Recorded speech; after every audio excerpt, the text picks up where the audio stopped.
Welcome back to our Prop Store live stream auctions highlight stream.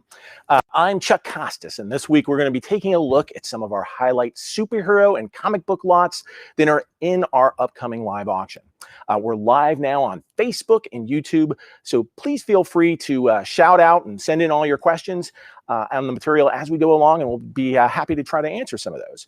You can check out the entire auction catalog, which is now live at propstore.com/live auction. There's over 1,300 lots for you to see and peruse, but today we're going to talk comics. So let's start with one of my favorites, Marvel Comics. All right, what we have here is Captain America's belt from The Avengers. So the 2012 movie, Marvel Studios' The Avengers, was where they brought all the superheroes together. Captain America shows up in a brand new suit, as he did in all the Captain America movies.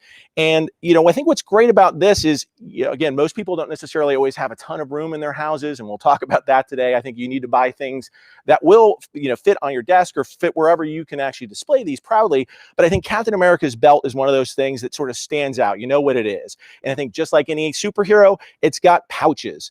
So Captain America, you never know if he might have to stash his ID, have to stash some money or something else, some secret weapon. He's got 8 different pouches that he can use here to do that, and a metal clasp here to put it on there. So I think, if you have to own something of Captain America's costume, why not start a belt collection? I think there's some other great belts in superhero history, Batman's belt, Robin's belt. I think they look great and they display really nicely. But if belts are not for you and you're looking for boots, another Avenger that we have here represented in the auction is Iron Man. So this is Iron Man's boot from Iron Man 3.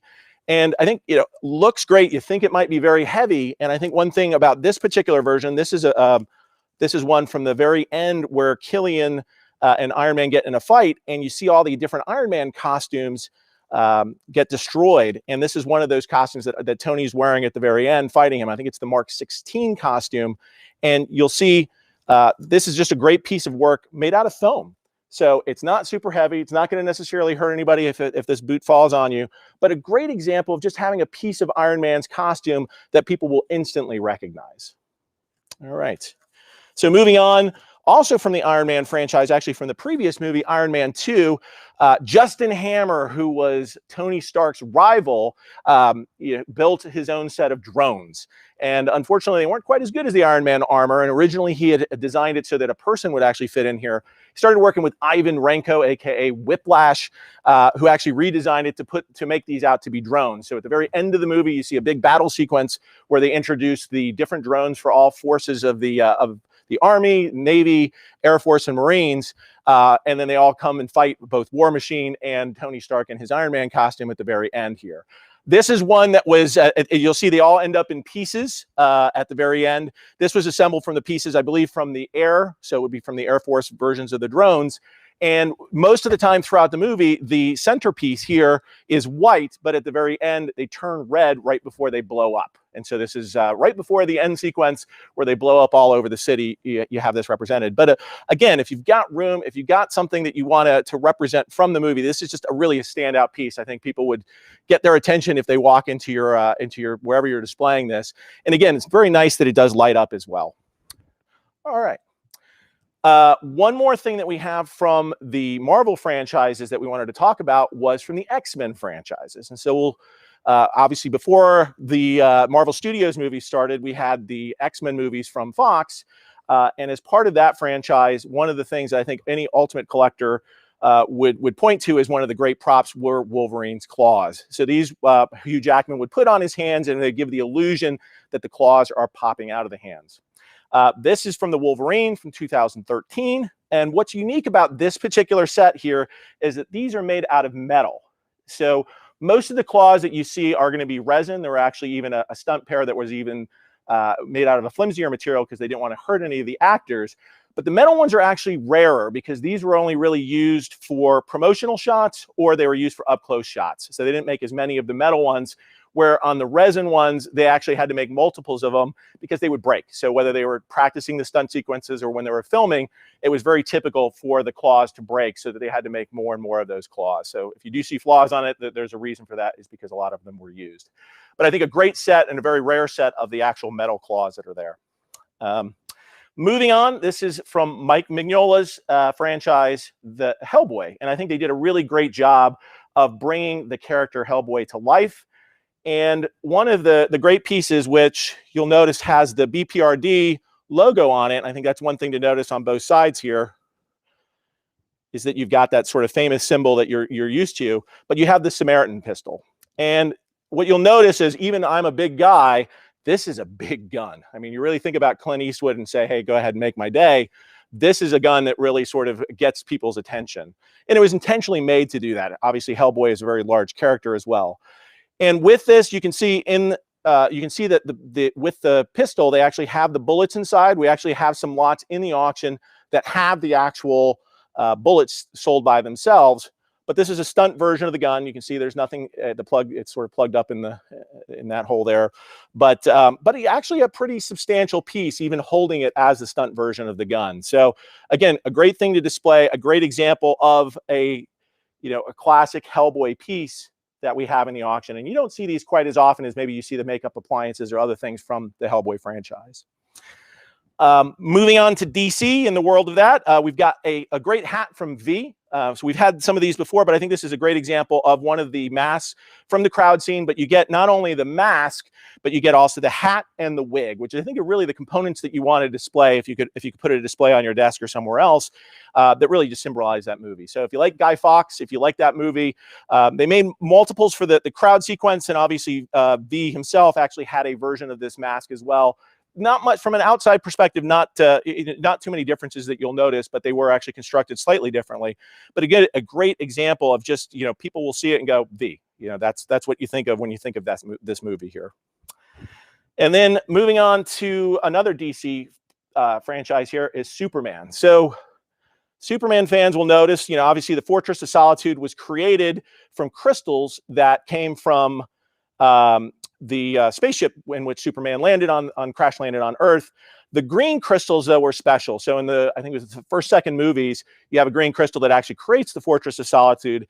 In the fourth movie, which is what this is from, it actually heals him from radiation. So he goes back to the ship, finds a green crystal, and it actually heals him from that. And I think this is great, where other versions actually were uniform green. This actually sort of has a gradation to it, where it goes from clear to green in the middle. And I think for any Superman fan, I think you would say the green crystal is really sort of the ultimate crystal that you want to have, because there was obviously more of the clearer crystals that made up the ship and the Fortress of Solitude, where there was a green, the single green crystal was sort of a very special one, and they saved it for special occasions. Put that back.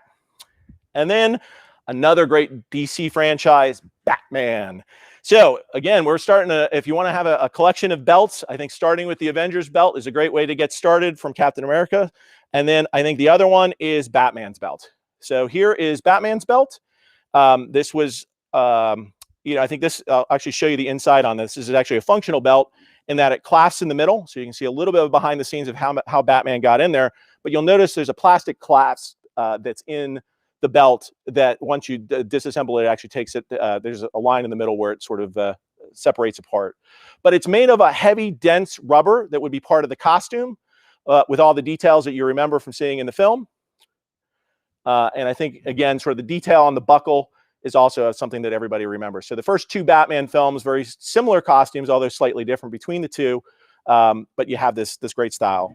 And one item that we don't have here today, but we will show you, it's actually on display currently at the Petersen Museum. Prop Store actually has a display of some of the items in the auction at the Petersen Museum. So if you go there today, you can actually see that display in the front lobby. But one of those items is actually a Batman symbol from the chest that was actually from a scene in which he gets shot. And I think you sort of, when the movie happens, you take a stop back because he gets shot, but then they show that it actually hit the bat symbol on the chest, and you can see the indentation of the bullet on there. That's the version that we have in the auction. I think it's a great recognizable part of the movie. It would fit. This is although a Batman 2 costume, and that's a Batman 1 symbol, but it would fit along there. So it's around that size. So again, a great displayable piece that we will have in the auction. And to end with sort of Batman movie props, this, if you have room, if you've got a cathedral ceiling in your house, this is an amazing piece. This is a Oswald Cobblepot for Mayor poster. This was, although there are other posters, and we actually have one of the paper posters in the auction as well, This is one of the rare ones that was used. It was a display banner when Oswald Cobblepot is giving his speech to the city, and Batman takes over the microphone and exposes him for the phony that he is. There's 3 of these banners that are sitting behind Oswald. And what's great about this is this one can actually be screen matched to the very center banner, if you look at it, that's sitting right behind Danny DeVito's character in the movie. So I think what's also noticeable, and because we also to screen match it, the remnants of that scene is he gets pelted with tomatoes by the audience. And what's great is that you can actually see the remnants of the tomatoes on the actual banner itself. And not only that, but you still have the seeds from the tomatoes that are stuck to this. So if you actually wanted to, you know, it's possible. I'm not a horticulturist myself, but you might be able to take those seeds and actually plant some tomatoes in your garden with seeds that were used in this great 1992 movie. Okay, and so those are the most of the superhero props that we have in the auction this year. But we have, again, many more for you to peruse in the catalog. But another part of the catalog we have is comic book art. And the reason that we offer comic book art alongside the movie props and costumes that we have is because, frankly, a lot of folks out there might be ultimate collectors that are really interested not only, say, in Batman, in just the props and costumes, but other things, Batman toys, comic art. You may have a collection that's focused around a character or a franchise. We wanted to be able to provide something special for you. And I think what's great about comic art is it's a unique piece. There's usually only one piece of comic art made for every piece of comic book, every comic book that they're making. And so each of these is a unique collectible.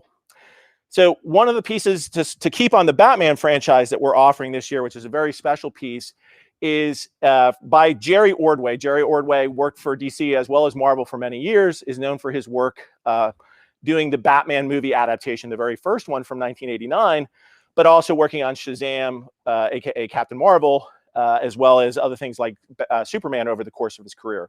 But really one of the highlights of Jerry's career was working on that Batman movie adaptation. And that 1989 Batman movie adaptation, for us that remember it, remember when movies came out, the artists that had to draw the adaptations would typically not be able to actually see the movies. They would actually work off of stills and other things in advance. So it was a very difficult thing for Jerry to actually create the art for that original Batman movie. But he did a great job of that. And I think for many of us remember that movie adaptation. But Jerry, because that was one of his greatest pieces, has still maintained he's kept the art for that, and it has never been up for sale. But this is a piece that was actually used in conjunction to promote that original 1989 movie adaptation for Batman. It was a display stand that you would see in comic book stores that would hold the actual comic books. And so this piece of art was done for that 1989 movie, just a nice big picture of Batman, and it's signed at the bottom by Jerry. So obviously the provenance there, it's confirmed with his signature. But what's interesting is they redesigned a little bit of the display here in that they shrunk down Batman's head. You can see the original art behind it and then redrew it in front of it on a separate piece of paper. So the moon and the head were redrawn and it's pasted over, although a very good job is sort of pasting that over so it doesn't hurt the art itself. But a very rare piece. If you've wanted something from the 1989 Batman adaptation, this may be your only chance to get a piece from that. All right. Another great piece of comic art that we have in this one is this Captain Marvel #1 comic book cover done by Mark Bright for the 1989 version of Captain Marvel #1. So what was special about this comic book is Captain Marvel, aka I think most people probably know her by Monica Rambeau. For those that watch WandaVision, she had a breakout role in that television show. And I think we're going to see a lot more from her for years to come in the next movie, which is going to be Marvel Studios' The Marvels. And so it's been alluded to that she'll take on a bigger role in the Marvel universe. But this was, for her, she was introduced in Amazing Spider-Man Annual 16, really as sort of a secondary character. But over the years, she gained some prominence both with the Avengers, also as part of one of the characters within Secret Wars. But in 1989, they gave her her very first comic book, which was this comic book here. So this is her very first solo comic book and really has her new look. Before, when they introduced her, she had sort of a big afro. Here they gave her braids and updated her look to be more modern. And so the original art in the corner, it's interesting. This was the original Marvel Universe pinup that was done for the books that came out called the Official History of Marvel Universe, but they updated it too, again with the braids, so that the picture doesn't exactly match to that. But a great image. I think this is, first appearance comic books or key comic books for some of these characters, especially that are popping up in the Marvel Universe. Very hard to come by. And also over time, you just don't get an opportunity to actually have to bid on something like that. So this one will be in the auction, and I think it's a great piece that I know I love myself. Okay, great. And for those that over the last few years, I guess we've had the pleasure of doing the Marvel Television Live auctions. And for those that participated in those, you might recognize these two pieces here. This is actually the key art that was used and created by Joe Quesada, who signed a lot of our COAs for us, but he is the executive producer on these shows, as well as a VP over at Marvel Entertainment. But Joe was asked to create these images.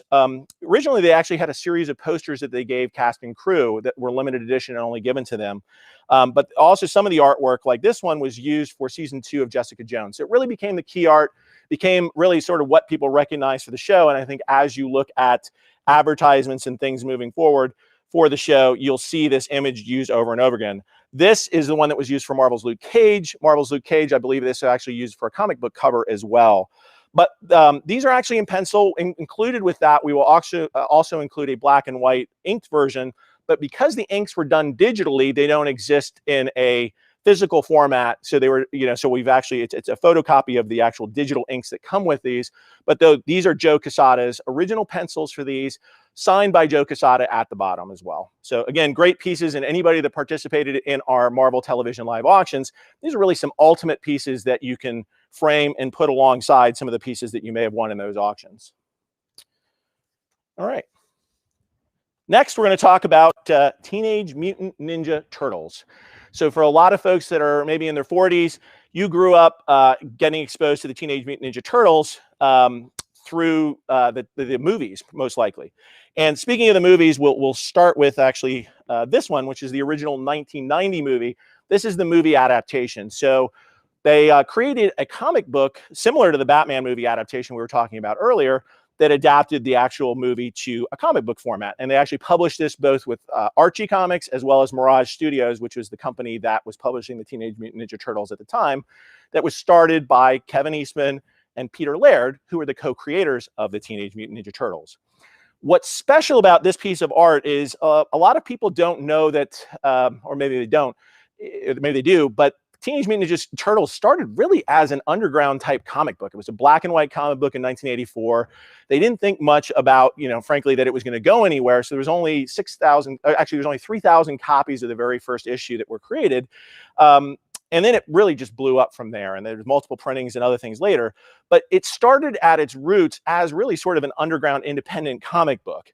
Kevin Eastman and Peter Laird worked on the first 10 issues of the comic book together, but then after that, other artists took over. And so it's very rare for Teenage Mutant Ninja Turtle collectors to find collaborations where those original two co-creators worked together.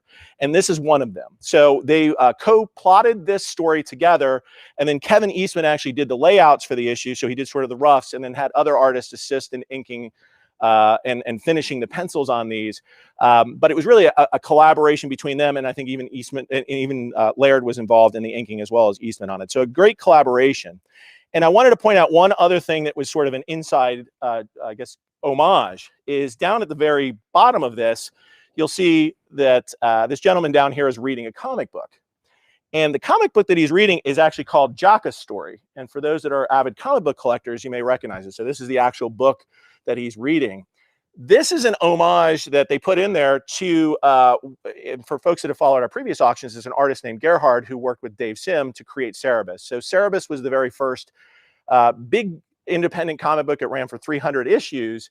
And it's kind of funny to see an inside joke in there saying, hey, we really respect the traditions that you guys and sort of the heritage you gave to independent comics. And they actually put this in the movie adaptation as well. So little thing you may not have noticed that I just wanted to make sure you pointed out with that piece of art. But the other thing that we have here that is Teenage Mutant Ninja Turtle related, for when they relaunched the Teenage Mutant Ninja Turtles a few years back with Paramount, they asked Kevin Eastman to draw the opening sequence. And they really literally gave him weeks to do it. They were very much at the final stages for the movie, and they said, hey, we'd like to incorporate your artwork into the opening sequence of the movie and sort of give context to it, from one of the original creators. So they asked Kevin to draw the opening storyboard sequence. And so in the auction, we have not only these, which are the final storyboards, and you'll see that there's a number of pages going through New York City and the sewers in New York that he frames up. But he also, you can see that their original artwork, and on the very back, you can see that the ink that Kevin used went all the way through. But not only do we have the final versions, but we also have the preliminary art that has blue pencils as well. That's a little bit smaller than this, but all would frame up great. So either as individual pieces of art from Kevin, each is signed by Kevin, and they'll also come with a letter from Kevin Eastman. At least the final storyboards come with a letter, and I think there's a photocopy that comes with the set of prelims from Kevin showing you where the opening sequence can be found online, so you can look at it yourself and compare how the final sequence ended up to it, but also just great provenance of coming from one of those co-creators of the Teenage Mutant Ninja Turtles himself. All right, we're gonna close today with talking about one of I know our audience's favorite topics, which is Star Wars. And I wanted to talk about this piece here. So this piece of art, many people may not know what it is. When we say it's from Pizzazz #3, most people will say, what is Pizzazz? Well, let's talk a little bit about Marvel Comics and what was happening in the 70s. So the Star Wars movie came out in 1977, and Marvel was asked to do an adaptation of that was done by Howard Chaykin. Howard Chaykin is also known for drawing one of the very first Star Wars posters that was given out at Comic-Con, and predated a lot of the other Star Wars posters that's out there. So he already was sort of known for that, but they asked him to draw the movie adaptation. At the time, I was talking to Jim Shooter, who became the editor-in-chief of Marvel, and I asked him about Star Wars and what impact it had at Marvel. And he basically said Star Wars actually saved basically Marvel at the time in the 1970s. And I said, well, please explain. What do you mean? And he said, frankly, at the time, our sales were down. We weren't necessarily, we were sort of on the brink as far as some of the sales. And when Star Wars came out, I don't think they had high expectations for it. But what happened was the first issues came out, immediately sold out. Everybody loved Star Wars. They immediately reprinted it in multiple different formats. They did a treasury edition. They did reprint packs that were sold at Walmarts and or not Walmarts, they were Walgreens and other places probably back in the day. But they were just sold everywhere. And I think up to, and don't quote me on the number, but I think it was somewhere along the lines of, if you count all the different reprints and other things, it was probably 25 million copies of the Star Wars movie adaptation that was actually printed. And you think about what kind of revenue that brings in, it's pretty substantial, given that in today's world, 100,000 copies of a comic book would be a pretty good seller. Back in the 80s, maybe it was 300 to 400,000 would be a good seller. So anything over 1 million is pretty substantial. But what happened as soon as they came out with the original movie adaptation was such a success, they started talking to Lucas about doing other stories outside of the original movie that would be a new and original stories. And for those that remember the comics, so here's issue 6, which is the last part of the movie adaptation, for those that remember it. But in issue 7, they started doing these new stories. And so most people probably remember this issue here, which was the first new story that they had put into the normal comic book.